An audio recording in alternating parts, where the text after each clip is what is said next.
I have somehow learned that there is a particular loan relating to food that you took.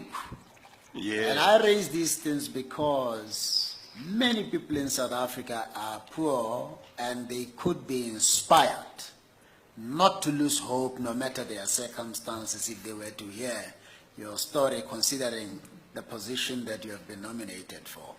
Tell us about that loan. Thank you, Chief Justice. When I finished matric, I was quite confident that I would get what used to be called then exemption, and therefore would qualify to go into university. I didn't think I would have a problem with getting that, and I was confident that I was going to get a bursary too. But my problem was that at home, the situation was quite bad. My mother had stopped working 2 years before my matric. She had lost her job, and by the time I finished what would now be called grade 11, she said she had exhausted all her savings. And so somehow I felt that the society, the community would be thinking that after matric I would now be able to go and work and help my mother, whom the whole community could see was struggling. But I wanted to go and do law, and I was determined, but I felt that I couldn't go unless I made arrangements to make sure that my mother and my brothers and sisters behind would be able to have something to eat. And my mother was not working, she was knitting and selling jerseys, but that wasn't going well. So I decided one Saturday to go to Ixopo, to town, and I approached a certain Indian businessman who owned a certain wholesale shop.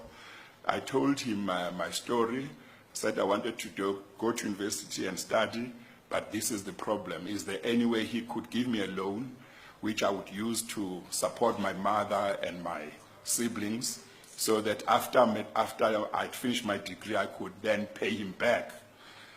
Very interestingly, that man didn't even ask me many questions. He said, okay, I can help you, but I can't give you money.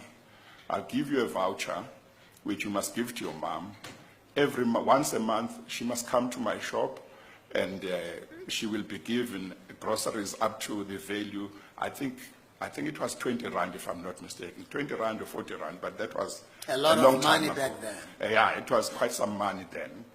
And he said, until you finish your degree, this is what we'll do, and then you can repay it after your degree.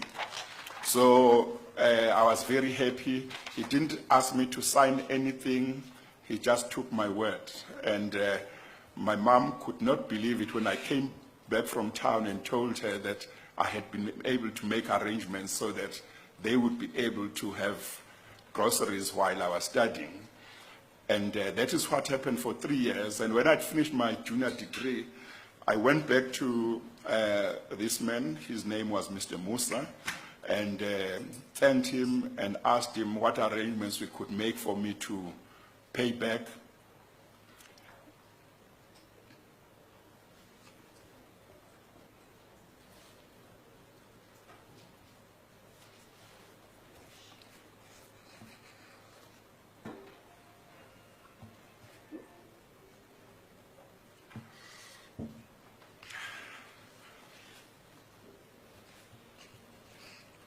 Sorry, Chief Justice.